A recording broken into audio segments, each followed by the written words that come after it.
Student, आज की class में हम संस्कृत व्याकरण का टॉपिक उपसर्ग के बारे में विस्तार से अध्ययन करेंगे। देखिए, सबसे पहले हम जानेंगे कि उपसर्ग शब्द होते क्या है, उपसर्ग कहते किन्हें। देखिए, सबसे पहले जानते हैं उपसर्ग की परिभाषा। वे शब्द या शब्दांश जो किसी क्रिया से पहले जुड़कर के उसके अर्थ में परिवर्तन कर देते हैं, वे शब्द उपसर्ग कहलाते हैं। अब देखिए, क्रिया क्या होती हैं। अब मैंने आपको बताया था, क्रिया को ही संस्कृत भाषा में हम धातु बोलते हैं। क्या बोलते हैं? धातु।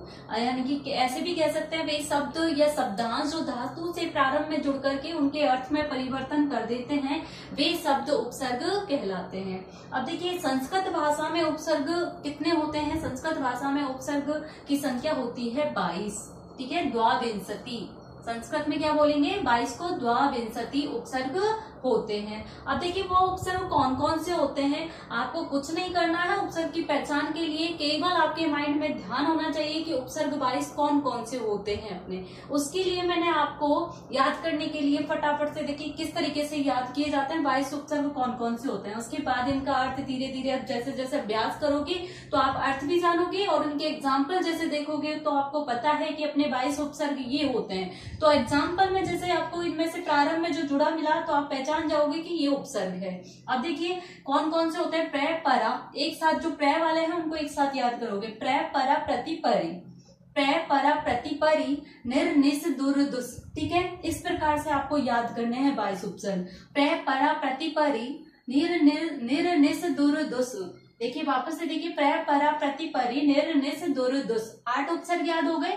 फिर देखिए नी, वी, एक साथ लिया, नी, वी, समसु। ठीक है, नी, वी, समसु। देखिए, प्र, परा, प्रतिपरि, निर, निस, दुर, दुस, नी, वी, समसु। ठीक है, समसु। उसके बाद जो ए वाले हैं, अप, अब, आंग, अनु, अधि, अपि, अति, अभि। देखिए ये अनु, अधि, अपि, अति, अभि और उत, उप।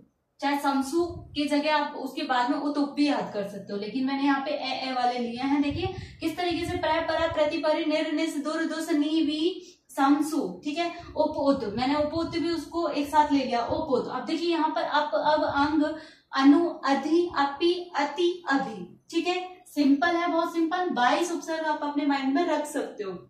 अब देखिए 22 उपसर्गों में अब देखिए हम सबको एक एक उपसर्ग लेंगे और उसके एग्जाम्पल जानेंगे। देखिए, प्र उपसर्ग है आपका प्र।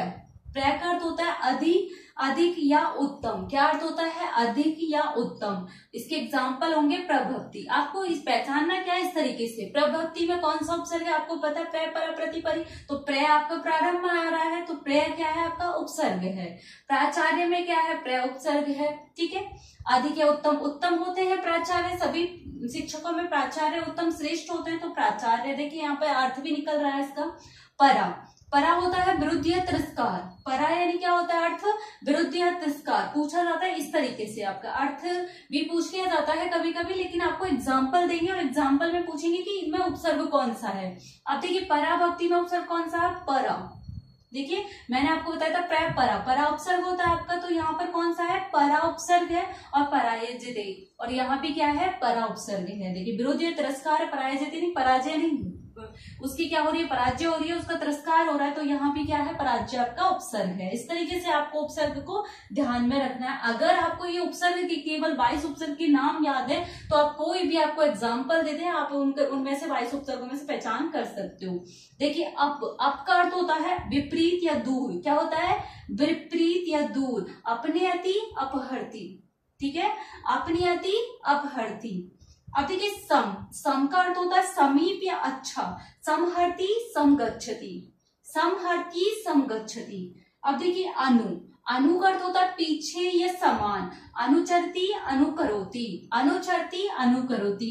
देखिए एक बार हम पुनः इसका रिवीजन कर लेते हैं। वे शब्द जो किसी क्रिया से पहले जुड़ करके उसके अर्थ में परिवर्तन कर देते हैं, वे शब्द उपसर्ग कहलाते हैं। और संस्कृत भाषा में 22 उपसर्ग होते हैं। कौन कौन से होते हैं? प्र, परा, प्रतिपरि, निर, निस, दुर, दुस, नी, वी, समसु। ठीक है, और अप, अब, आंग। फिर होते हैं अनु, अधि, अपि, अभि, अति, अभि, उत और उप। इस तरीके से आपके 22 उपसर्ग होते हैं। 22 उपसर्गों को हम एक एक करके इस तरीके से समझाए हैं हमने। प्र का अर्थ होता है अधिक और उत्तम, प्रभवती, प्राचार्य, परा, विरोधिया, तिरस्कार, पराभक्ति, पराजयते, आप, विपरीत, दूर, अपनयति, अपहरती। केवल आपको इस तरीके से एग्जाम्पल देते हैं और उसमें से पूछ लिया जाता है कि इसमें कौन सा रेखांकित शब्द में कौन सा उपसर्ग है। अब देखिए सम, समीप,